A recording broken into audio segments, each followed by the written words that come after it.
Vous écoutez un message enregistré à l'église CVV Paris. Pour plus d'informations, visitez notre site internet cvvparis.fr.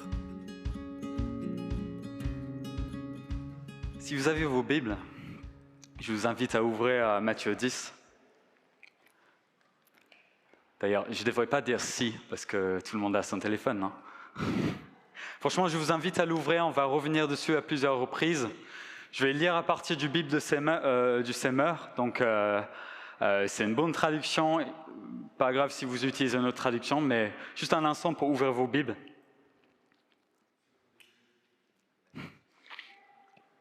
Vos iPads, vos smartphones. Yes. Ok, je vais lire à partir du verset 5, donc Matthieu 10, verset 5. Ce sont ces 12 hommes que Jésus envoya, en parlant des disciples, après leur avoir fait les recommandations suivantes. N'allez pas dans les contrées étrangères et n'entrez pas dans les villes de la Samarie. Rendez-vous plutôt auprès des brebis perdues du peuple d'Israël. En chemin, annoncez que le royaume des cieux est proche. Guérissez les malades, ressuscitez les morts, rendez purs les lépreux, expulsez les démons. Vous avez reçu gratuitement, donnez gratuitement. Ne mettez dans vos bourses ni or, ni argent, ni pièces de cuivre, n'emportez pour le voyage ni sac, ni tunique de rechange, ni sandales, ni bâton, car l'ouvrier mérite sa nourriture. Chaque fois que vous arrivez dans une ville ou un village, cherchez quelqu'un qui soit respectable et restez chez lui jusqu'à votre départ de la localité. En entrant dans la maison, saluez ses occupants. S'ils en sont dignes, que la paix que vous leur souhaitez repose sur eux. Sinon, qu'elle vous revienne. Si, dans une maison ou dans une ville, on ne veut pas vous recevoir, ni écouter vos paroles, quittez la maison ou la ville en secouant la poussière de vos pieds. Vraiment, je vous l'assure. Au jour du jugement, les villes de Sodome et de Gomorrhe seront traitées avec moins de rigueur que les habitants de ces lieux-là. Nous sommes en plein dans notre série sur disciples en mouvement. Et nos disciples ici, nos 12 qui sont là, ils ont suivi un certain chemin, ils ont eu un certain chemin avec Jésus jusqu'à là. Et ils arrivent à un stade un peu critique dans leur apprentissage, dans leur chemin de discipulat. Je ne sais pas si vous connaissez la règle un peu pour transmettre quelque chose à quelqu'un en 3 étapes. Okay. La première étape apparemment pour apprendre quelque chose à quelqu'un, c'est de leur dire observez-moi faire dans un premier temps. Donc ça serait par exemple quelqu'un qui veut apprendre à prêcher, il observe celui qui prêche pour prendre des notes, pour comprendre un peu comment ça se passe. Deuxièmement, ça serait de faire ensemble, c'est faire un exercice ensemble, de collaborer ensemble pour quelque chose de particulier, deuxième étape.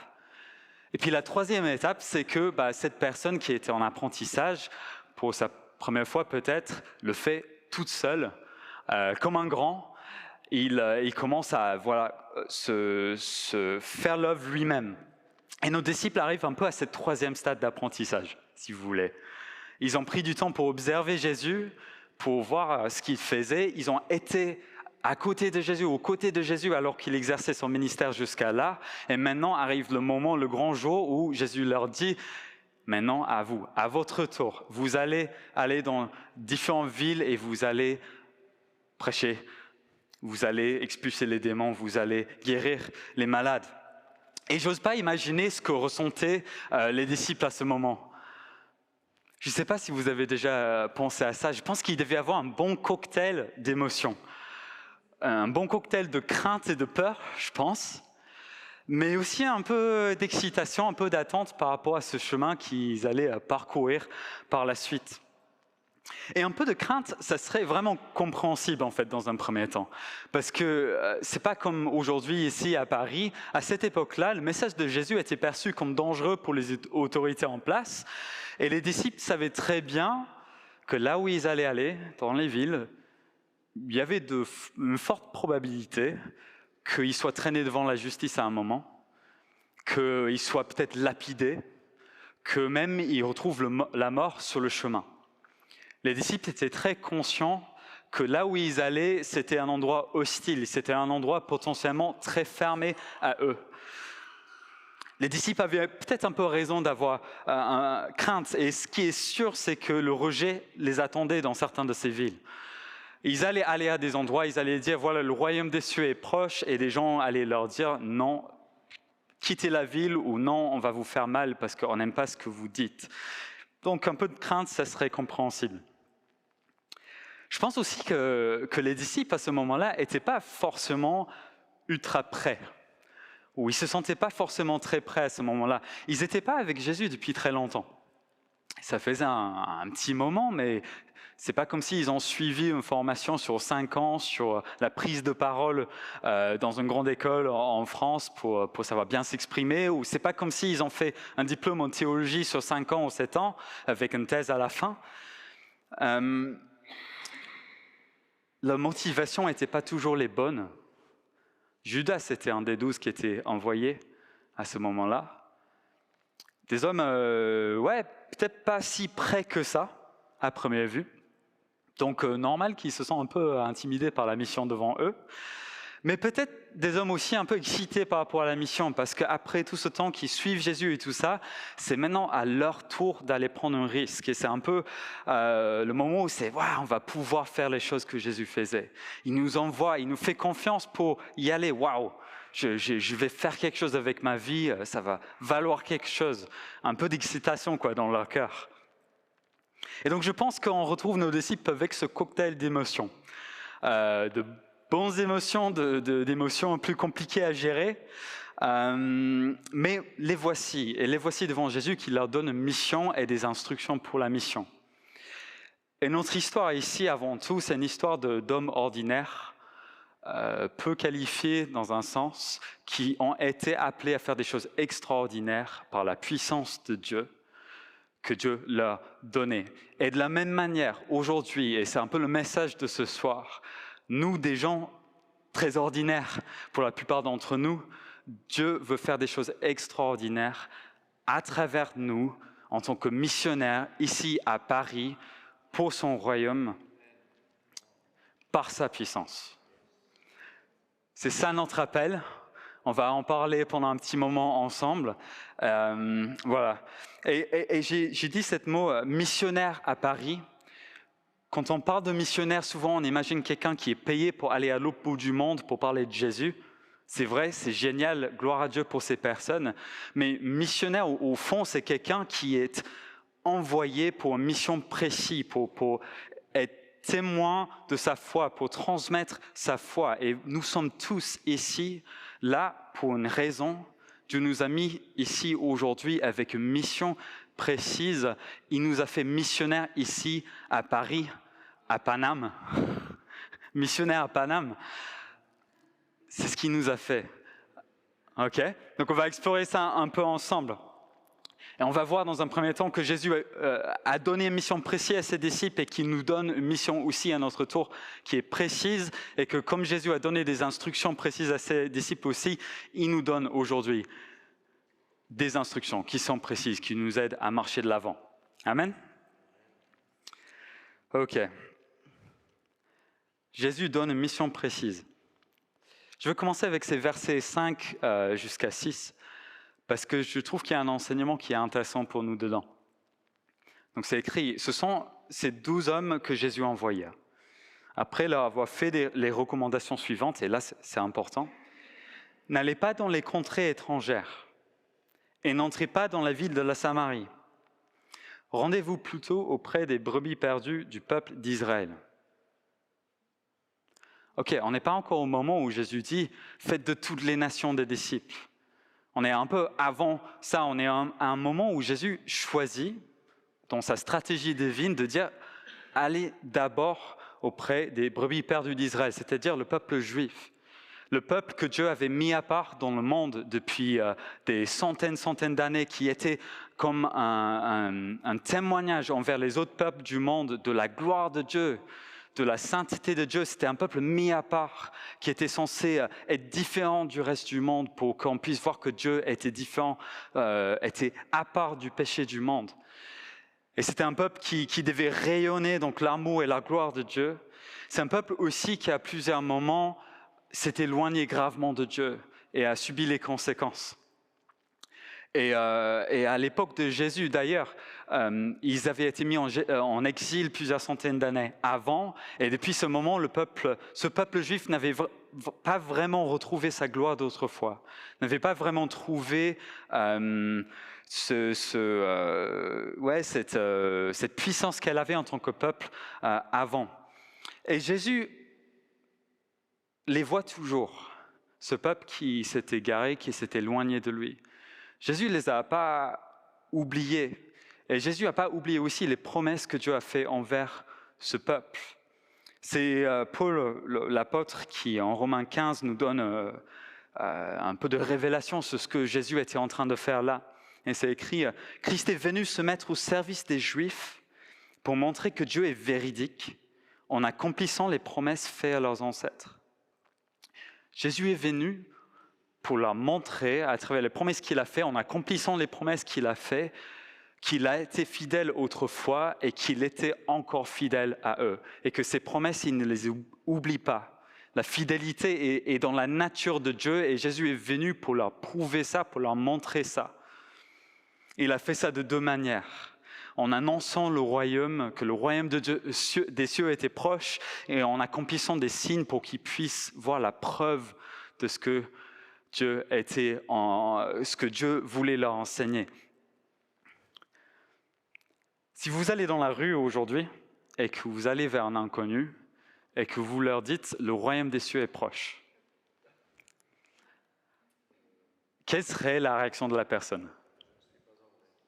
Je ne suis pas quoi ? Anglais. Je ne suis pas anglais. En effet, bien vu. Je pense qu'il y a plusieurs types de réactions qu'on pourrait avoir. Je pense que la plupart des gens diraient j'ai croisé quelqu'un de taré, je vais plutôt aller de l'autre côté de la rue et je vais continuer mon chemin et lui laisser dans son délire. Je pense que d'autres, peut-être plus curieux, diraient qu'est-ce que tu veux dire par ça ?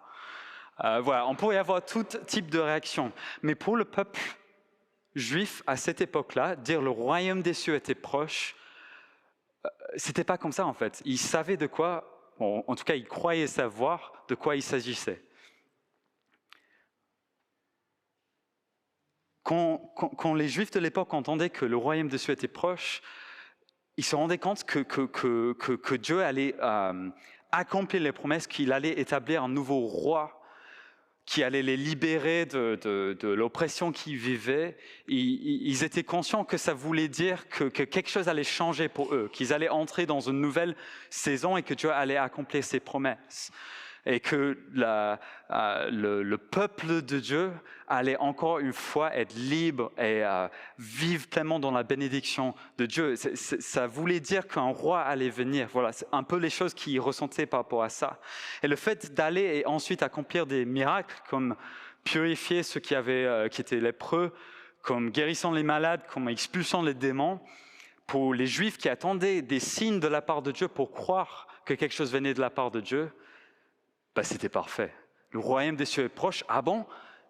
Un malade qui est guéri, le royaume des cieux doit vraiment être proche. C'était pertinent, c'était puissant. Ça a appelé les Juifs à venir croire en Jésus comme l'accomplissement des promesses que Dieu avait faites au peuple juif autrefois. Jésus a donné à ses disciples les clés de succès pour aller atteindre le peuple juif à cette époque-là, dans sa mission divine qu'il était en train de dessiner. Et de la même manière, nous, aujourd'hui, nous avons une mission et un mandat de la part de Dieu pour notre époque, pour notre ville, pour notre arrondissement, pour notre ville en proche banlieue, que nous soyons là pour un mois encore, que nous soyons encore là pour 1 année, 2 années, 3 années, que nous soyons là le reste de notre vie. Dieu nous a mis là pour une mission précise. Et je crois que personne ici est là par hasard. Peut-être que vous n'avez pas prévu d'être à Paris. Peut-être que ce n'était pas le but initial. Moi, je suis arrivé là, ce n'était pas le but initial. Mais Dieu, il savait mieux que moi. Et je pense que chacun, même si vous êtes vous ne savez pas de quoi sera fait l'avenir. Chacun est appelé à Paris, dans la communauté dans laquelle vous êtes aujourd'hui. Comme j'ai dit tout à l'heure, certains d'entre nous, nous croyons que la mission, c'est loin, et c'est vrai, mais la mission est aussi proche. Et la mission est être missionnaire, et pour nous, si nous sommes payés, même si nous sommes payés, même si nous sommes payés, ou même si nous ne sommes pas payés, nous sommes tous missionnaires. Ce n'est pas une affaire de profession, je ne sais pas si on peut dire ça. Ce n'est pas pour les former. On peut être formé, oui, pour faire certaines choses, mais nous sommes missionnaires, nous sommes appelés par Dieu, que nous soyons formés ou pas, pour faire la mission précise. Il y a un appel pour nous de nous tourner vers notre quartier, de nous tourner vers ce que nous avons, parce que Dieu nous donne une mission précise. Je ne sais pas si vous êtes déjà monté en haut de Montmartre pour voir la vue un peu sur Paris. Je pense que la plupart d'entre vous l'ont fait au moins une fois. La ville s'étale, c'est immense. Les maisons haussmanniennes qui semblent immenses quand on est à côté sont comme des petites tiges de blé ou quelque chose comme ça dans un champ. Les gens sont comme des fourmis. On rigolait ce matin parce qu'il y avait Yann qui est dans l'église sud-est, dans notre autre site, qui est très grand, et même quelqu'un qui est très grand, qui fait 2 têtes de plus que moi, il semble une fourmi quand on est en haut du but de Montmartre. Et on dirait un peu un champ immense, Paris et sa proche banlieue. On dirait un champ avec ces petits fourmis qui le traversent. Et j'avais un peu cette image en préparant que Paris est un grand champ pour nous. Paris est un champ missionnaire pour nous. Et l'été arrive, littéralement et spirituellement. Et Jésus a lancé son appel aux moissonneurs. Jésus a lancé son appel aux gens qui vont travailler la moisson. Et la question qu'il nous pose un peu aujourd'hui, c'est est-ce que vous allez répondre à l'appel pour la moisson ? Est-ce que vous allez répondre à l'appel pour être missionnaire dès aujourd'hui à Paris, pour collaborer avec Jésus, pour voir son règne venir ici? C'est l'appel qui nous a lancé un peu dans ce champ missionnaire qui est Paris. La moisson est prête, l'été arrive, mais Dieu il lance son appel. Est-ce qu'on veut y répondre? Et Jésus nous a donné une mission donc vers les gens que nous connaissons, les gens autour de nous, mais il nous donne aussi un message à leur porter. C'est pas juste dire « ouais, je suis chrétien » et puis « ah, je sais plus trop quoi dire, je sais pas comment gérer ça ». Jésus nous a donné des instructions, des choses précises. Et il y avait une chose que j'avais vraiment à cœur de dire dans tout ça, c'est que Jésus vous a donné chacun un témoignage. Et ce témoignage est puissant pour voir les vies transformées et pour inviter des gens à croire en Jésus-Christ.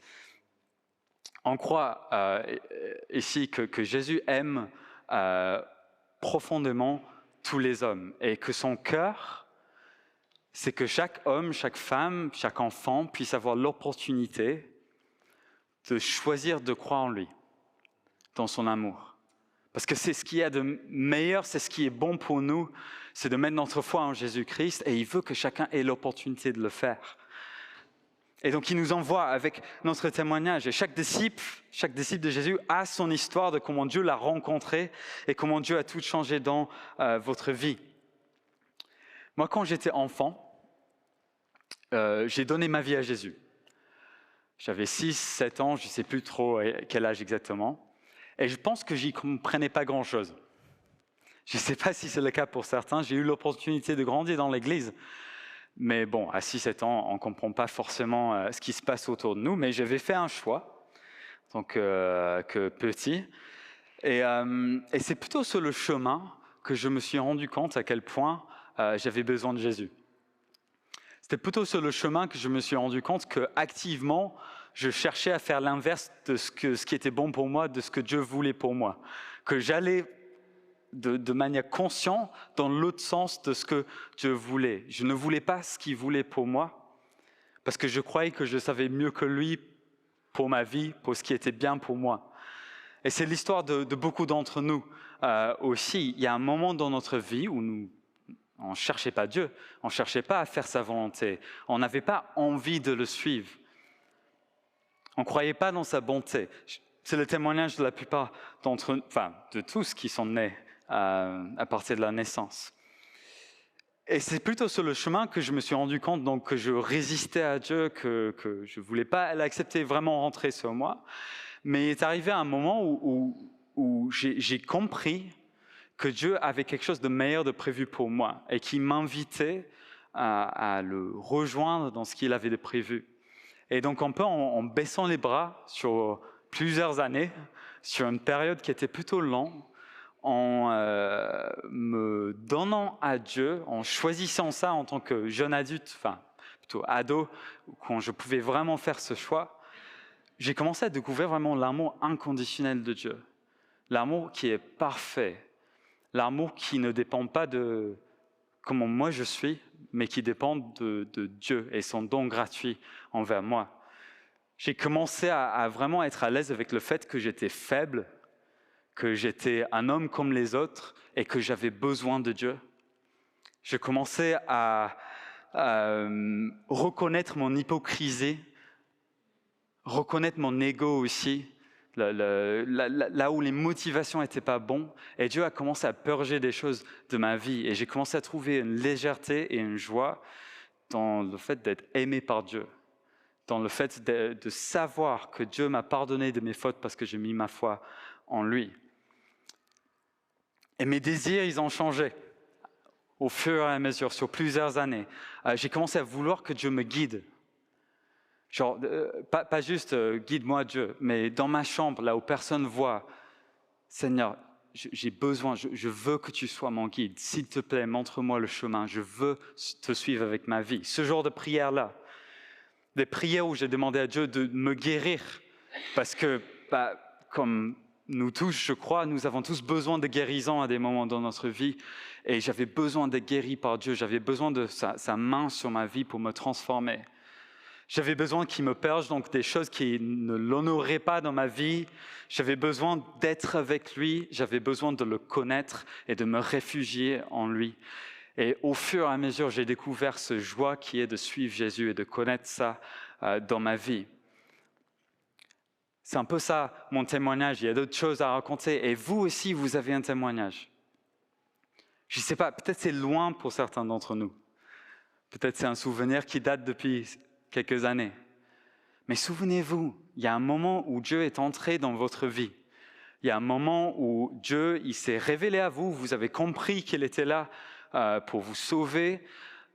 Et au fur et à mesure, si vous faites le point sur votre vie, vous vous rendrez compte que Dieu, il vous a transformé, que Dieu, il vous a fait du bien, que Dieu, il vous a mis sur le bon chemin au fur et à mesure qu'il a changé vos désirs et que vous êtes quelqu'un de beaucoup plus heureux, sûrement, aujourd'hui, par la main de Dieu. De manière globale, les circonstances peuvent être dures, mais de manière globale, que Dieu a fait quelque chose qui vous a donné de la paix et de la joie. Quelle est ton histoire? Quel est ton témoignage? Je pense qu'il faut que chacun on se souvienne que nos témoignages sont trop beaux pour être cachés. Ce que Dieu a fait dans nos vies est trop beau pour être mis sous un tapis, pour être gardé pour soi ou juste pour quelques proches. Il y a ces versets en Matthieu 5 qui parlent d'une lampe. Et il en est de même d'une lampe, si on l'allume, ce n'est pas pour la mettre sous une mesure à grains. Au contraire, on la fixe sur un pied de lampe pour qu'elle éclaire tous ceux qui sont dans la maison. C'est le même pour vos témoignages. Vos témoignages sont comme une lampe qui éclaire toute la maison. Vos témoignages sont une lampe qui éclaire Paris, sa banlieue. Une lampe qui éclaire vos lieux de travail, une lampe qui éclaire dans vos familles, là où vous croisez des gens qui ne croient pas en Dieu. Vous êtes comme une lampe, votre témoignage brille. Et donc ne le cachez pas. Il y a une autre parole aussi dans ces versets en Matthieu où on parle d'une ville sur une colline qui ne peut pas être cachée, qui ne doit pas être cachée. Et nous sommes collectivement, nos témoignages sont collectivement comme quelque chose qui ne doit pas être caché. Notre témoignage en tant que communauté, ce que Dieu a fait en nous, ce que Dieu a fait dans notre communauté, et ce que Dieu fera dans notre communauté n'est pas à être caché, mais sert comme témoignage de la gloire de Dieu, de l'amour de Dieu dans notre ville. Dieu nous invite à porter nos témoignages fièrement, pas fièrement en nous, mais fièrement avec notre fierté dans ce que Dieu a fait, dans notre fierté dans qui Dieu est. Et que nous n'ayons pas peur, ne pas avoir crainte de assumer nos témoignages. J'ai écrit dans mes notes, il y a 2 questions pour nous. Premièrement, est-ce que tu sais que ton témoignage est puissant? Et deuxièmement, est-ce que tu sais l'exprimer? Je pense que la plupart d'entre nous, vous savez exprimer votre témoignage. Pourquoi? Parce que vous avez reçu la puissance de Dieu qui vous donne les mots, qui vous donne les manières nécessaires pour pouvoir exprimer votre témoignage. Et on va juste parler en 3 temps de comment Dieu nous équipe par son esprit pour porter nos témoignages jusqu'à les extrémités de la périphérique. Voilà. Ok, ça va? Vous me suivez toujours? Allez, c'est parti. Comment accomplir la mission? Merci Ben pour ces notes. Dieu nous envoie dans la dépendance de sa puissance et de 2 manières, je pense, principalement aujourd'hui. Je veux parler de 2 manières. Premièrement, dans la dépendance de sa puissance à un niveau spirituel, mais deuxièmement, dans la dépendance de sa puissance au niveau matériel, au niveau concret. Donc spirituel, c'est le verset 7. En chemin, annoncez que le royaume des cieux est proche. Guérissez les malades, ressuscitez les morts, rendez purs les lépreux, expulsez les démons. Est-ce que ça, c'était juste des mots pour les disciples? Est-ce que c'était une bonne idée, une idée philosophique que Jésus exprimait là? Non, c'était un commandement. C'est allez là et faites-le. Faites-le simplement, en confiance en Dieu, parce que je vous donne l'autorité pour le faire. Et de la même manière que Dieu donc, a revêtu de puissance ses disciples pour faire ses actes, on voit quelque chose en acte 2 qui doit nous donner beaucoup d'espoir aujourd'hui. En acte 2, on voit cette histoire après que Jésus est parti, où les disciples, une centaine de personnes sont réunies dans une maison. Ils sont en train de prier, ils sont timides, ils ont peur. Jésus n'est plus avec eux. Ils doivent faire face maintenant aux autorités juives, aux autorités romaines. Leur avenir semble incertain. Ils sont dans cette salle en train de prier.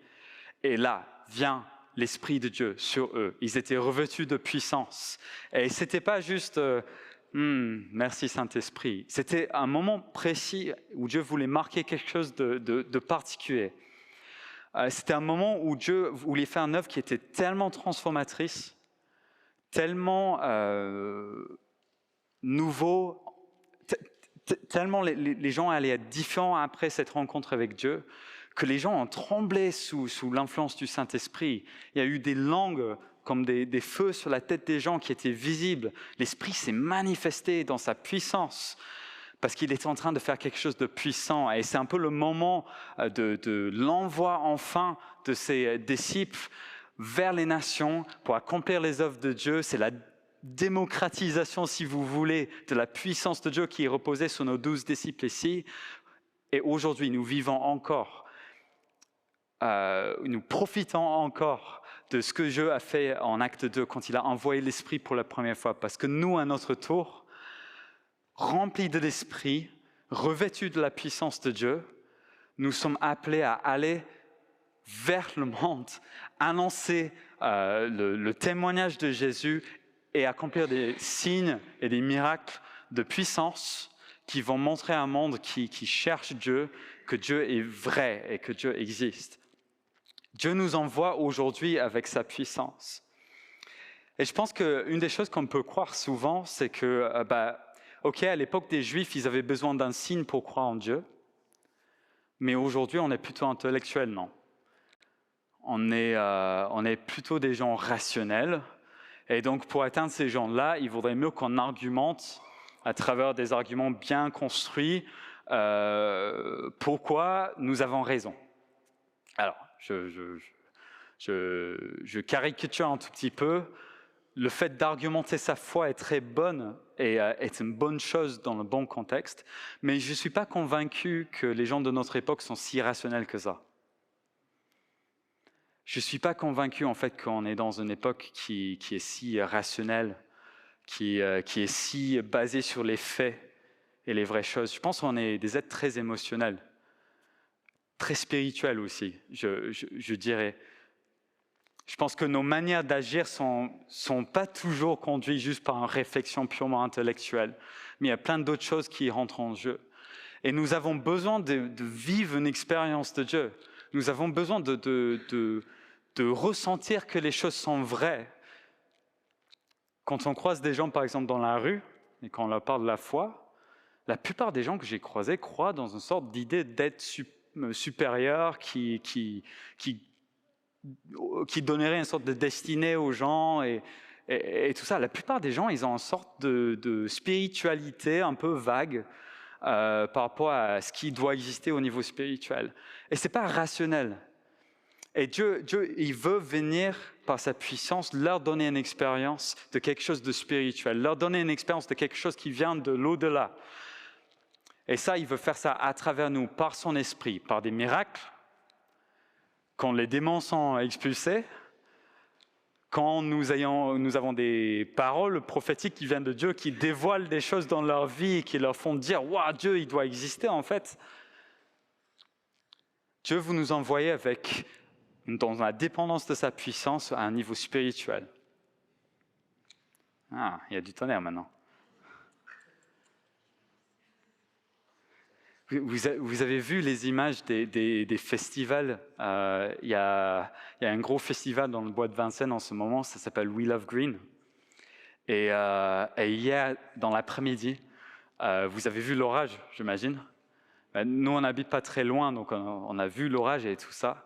Et le ciel s'est déchaîné, quoi. Et ils ont dû évacuer 40 000 personnes de ce festival. J'ai vu des images, j'avais des amis qui étaient là-bas. Ils marchaient dans de l'eau comme ça, quoi, sur les chemins dans le bois de Vincennes. Enfin, c'était catastrophique, quoi. C'est qu'Anthony aussi qui est là et il photographie aussi un festival à Compiègne aussi hier. Il m'a montré des images. Il y a des gens qui courent alors que le tonnerre il arrive et puis le vent et la pluie et puis des gens qui sont mouillés. Bref, voilà. Donc on va prier que ça s'arrête avant qu'on reparte de l'église, non? Ouais.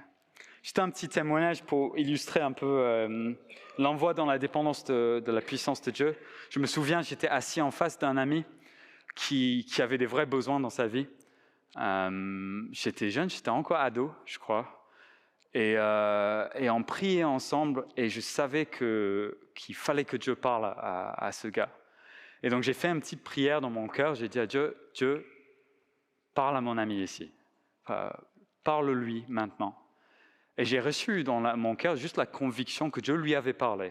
Et la conviction de quoi Dieu lui avait parlé aussi. Et donc je lui ai rien dit. Et puis après, j'ai dit, qu'est-ce que Dieu t'a dit? Il a dit rien. J'ai dit, ok, bon. Est-ce que t'es sûr, Dieu, il t'a dit rien? Parce que t'es vraiment sûr? Et puis on parle un tout petit peu. Et puis au bout d'un moment, il me dit un peu timidement et tout ça. Ouais, en fait, ouais, Dieu, ouais, en fait, Dieu, il m'a dit qu'il m'aimait. Et il m'a un peu lâché un peu ce truc que Dieu avait déposé dans son cœur. Et c'était la parole donc, que Dieu m'avait montré qu'il voulait mettre dans son cœur. Et c'était important, il avait besoin d'entendre ça. Et ça, c'était juste un petit exemple de comment l'Esprit nous donne de la puissance. Moi, je n'ai pas inventé ça, je n'ai pas de la puissance pour faire ça de moi-même, mais l'Esprit donne de la puissance pour toucher le monde, pour impacter les gens. Un petit témoignage de ça. Mais Dieu nous envoie aussi dans l'assurance de sa puissance au niveau de sa... aux manières qu'il pourvoit pour nous de manière matérielle. Et c'est les versets 8 à 10 qui nous enseignent ça. C'est vous avez reçu gratuitement, donc donné gratuitement. Ne mettez dans vos bourses ni or, ni argent, ni pièces de cuivre. N'emportez pour le voyage ni sac, ni tunique de rechange, ni sandales, ni bâton, car l'ouvrier mérite sa nourriture. Dieu n'a jamais prévu que nous soyons préoccupés sans cesse par nos besoins matériels. Il a voulu que nous soyons des gens qui sont préoccupés d'abord par son royaume, par le fait d'accomplir des choses qu'il nous appelle à faire. Il a voulu que nous ayons en fait l'esprit libéré de beaucoup de fardeaux pour pouvoir le suivre.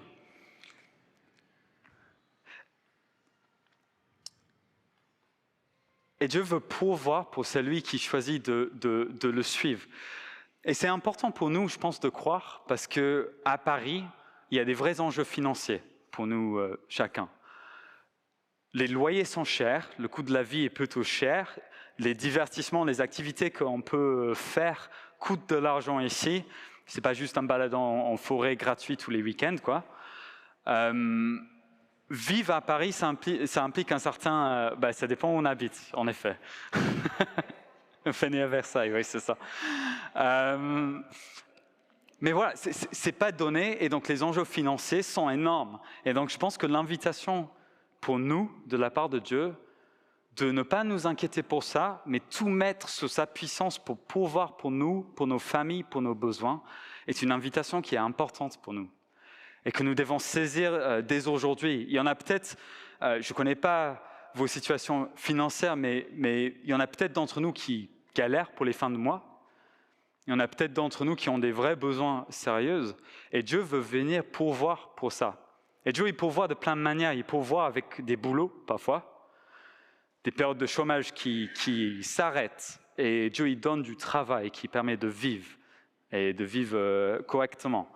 Dieu, il pourvoit aussi par l'entrepreneuriat, parfois. Il donne des idées, des manières de gagner de l'argent qui nous permettent de vivre, qui nous permettent de sans nous inquiéter, mettre en avant le royaume de Dieu. Il nous donne aussi parfois de ce dont nous avons besoin par les autres. Je sais que moi, avec ma femme Kenza, on a eu des moments où des gens nous ont, quand on était étudiants surtout, nous ont donné un cadeau sans qu'on l'attende. Et Dieu, il a pourvu pour nos besoins à travers d'autres personnes aussi. Et nous pouvons aussi aider les autres quand nous avons beaucoup d'argent. Mais peu importe nos situations, Dieu veut que nous ayons l'esprit dégagé d'un certain nombre de choses pour que nous puissions le mettre en premier et vivre pleinement pour lui. Et que nous soyons sans inquiétude, sans anxiété par rapport à ça. Si vous êtes troublés aujourd'hui par rapport à ça, remettez-le à Dieu, parce que c'est la bonne volonté de notre Père de prendre soin de vous au niveau financier, pas juste au niveau spirituel, pour que nous puissions accomplir la mission que Dieu nous a donnée.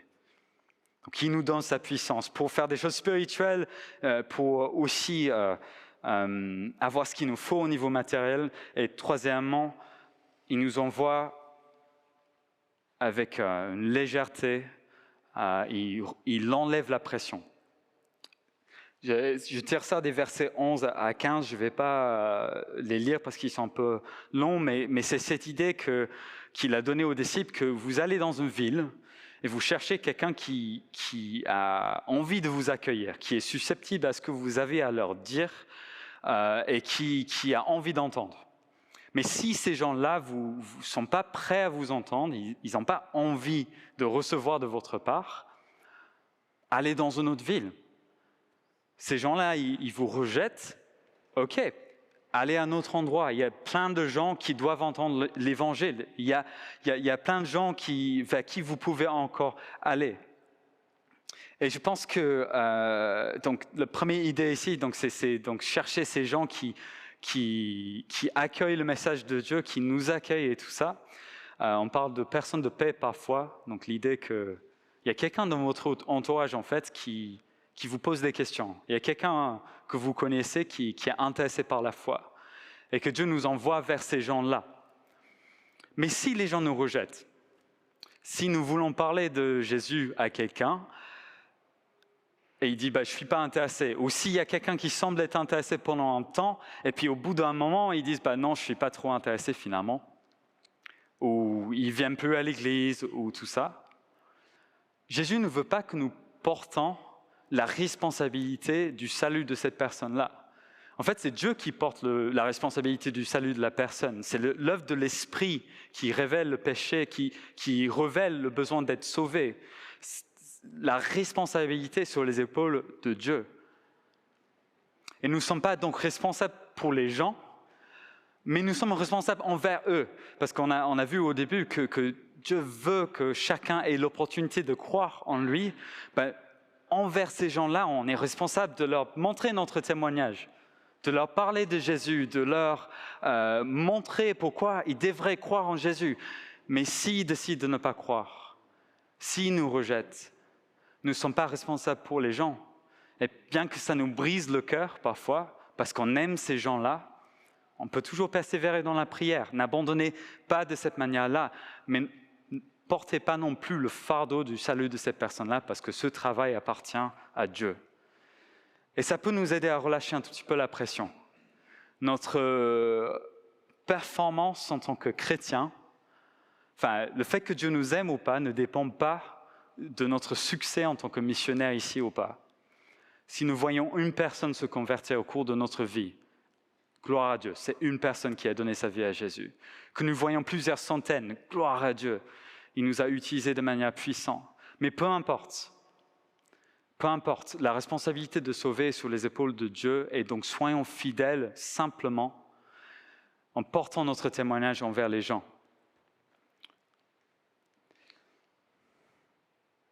C'était les 3 points un peu pratiques que je voulais aborder. Donc, on a vu que Jésus a donné une mission précise à ses disciples. Et de la même manière, il nous donne une mission précise pour Paris, pour sa proche banlieue, aujourd'hui, que nous soyons là encore quelques semaines ou que nous soyons là le reste de notre vie. Nous sommes tous appelés ici. Dieu nous a mis ici et c'est pour une raison. Et nous avons vu qu'il nous donne des instructions pour cette mission. Il nous a donné un témoignage. Il a fait quelque chose de beau dans la vie de chacun, qui n'est pas à cacher, mais quelque chose de beau qui invite les autres à croire en Dieu. Et que nous devons porter ce témoignage, la tête haute, si je peux dire.